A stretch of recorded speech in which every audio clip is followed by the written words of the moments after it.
और B use to कैसे use करते हैं इंग्लिश में, करेक्ट सेंटेंसेस कैसे फॉर्म कर सकते हैं, ये एक्सप्लेन करने जा रहा हूँ। एक स्टूडेंट की ये रिक्वेस्ट आई है। देखिए आप, यूज़ टू का मतलब होता है जब पास्ट में, मतलब गुज़रे हुए पास्ट में कोई कुछ हैबिट करता था, कोई एक्शन करता था। जैसे आपने कहा कि रॉय जब 10 साल का था, वह क्रिकेट खेलता था, तो आप कह सकते हैं Roy used to play cricket when he was 10। तो देखें आप, यूज्ड टू है, ये यूज नहीं है, एक कॉमन सा एरर है, इसे हम यूज्ड टू समझ लेते हैं। ये डी के साथ आएगा यूज्ड टू, मतलब ये ना वुड के इक्विवेलेंट है। जैसे हम वुड कहते हैं ना पास्ट के हैबिट के लिए, जैसे ही वुड प्ले, इसका मतलब भी यही है, वह खेलता था लेकिन अब नहीं खेलता, पास्ट के लिए यूज्ड टू।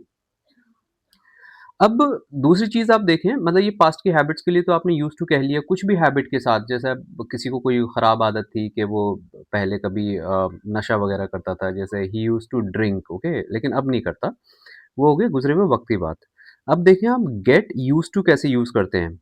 ये जब होता है जब ना हम किसी चीज़ के साथ ना फ़ैमिलियर होना चाहते हैं, किसी इंसान के साथ, या किसी, ये एक प्रोसेस है। जैसे आपने बोला कि इनिशियल डेज़ तो उसके दिल्ली में गुज़रे, लेकिन फिर वो राजस्थान शिफ्ट हो गया, ठीक है?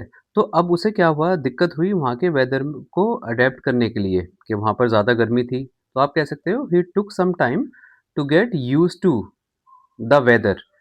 उसी तरीके से he took a while to get used to speaking English. पहले उसे इंग्लिश नहीं आती थी, लेकिन वह अब बोल पाता है। अब यहाँ पर टू के बाद ना कोई नाउन आएगा, या आप इसे जेरंड फॉर्म को लिखेंगे। मैंने एक वीडियो बनाया था जिसमें जेरंड आप मैंने एक्सप्लेन करा है, ये वर्ब के साथ आईएनजी फॉर्म लगेगी हमेशा। ये भी कॉमन सा एरर है, जैसे लोग कहते हैं he took a while to get used to speak English. No, जब भी यूज्ड टू लगाएंगे ना, किसी हैबिट को हमने अडेप्ट कर लिया है, तो उसके बाद या तो आप नाउन लगा दीजिए, जैसे he took a while to get used to this culture, तो कल्चर एक नाउन हो गया। या कोई अगर आप वर्ब लगाएंगे ना, तो वर्ब के साथ आईएनजी आएगा। जैसा आप कह सकते हैं he took some time to get used to drinking tea, है ना? तो ड्रिंक की जगह आपने ड्रिंकिंग कर दिया, इस तरीके से। तो आईएनजी फॉर्म का ध्यान रखना है। फिर अब देखें आप, बी यूज्ड टू, ये जो बी वर्ब है ना, ये बेस फॉर्म है, ये इज में भी चेंज हो जाएगी, एम में भी चेंज होगी, ये आर में भी चेंज होगी, डिपेंड करेगा सब्जेक्ट पे। तो इसका मतलब है, ये जो प्रोसेस जब एंड हो जाता है ना, ये उसका रिजल्ट होता है कि ना फाइनली मैं अब उस चीज़ के आदी हो गया हूँ। तो आप बोल सकते हैं जैसे he is used to speaking English, अब वो उसका आदी हो चुका है। गेट यूज्ड टू प्रोसेस होता है, जैसे हम कहते हैं ना गेट यूज्ड टू इट, भाई अब इसकी आदत डाल लो तुम, ठीक है? अब तुम्हारे साथ ऐसा ही होगा। या ये नए ऑफिस में आपने जॉब करी, तो आपके बॉस अगर he is kind of ODS हैं, ओडीएस का मतलब होता है खड़ूस टाइप के जो लोग होते हैं ना, उन्हें ओडीएस कहते हैं, okay? So if he is an ओडियस fellow, तो वो बोलेंगे गेट यूज टू इट, है ना? या गेट यूज टू वर्किंग, तो गेट यूज टू वर्किंग मतलब आईएनजी फॉर्म लगाई है मैंने, वर्क नहीं लगाया है, क्योंकि यूज टू के साथ आईएनजी फॉर्म आएगी। ये ध्यान रखिएगा आप, या तो नाउन लगाओ आप, है ना, या आप आईएनजी फॉर्म लगाओ, वर्ब प्लस आईएनजी, उसी को हम जेरेंड कहते हैं। तो उसका रिजल्ट क्या है कि फाइनली मतलब बॉस ने बोला कि भाई इस ऑफिस में तो आपको 9:30 बजे तक ही काम करना है, तो गेट यूज टू इट बोला। अब फाइनली जब आपने वो एक चीज़ एक्सेप्ट कर ली, तो आप बोलोगे नाउ आई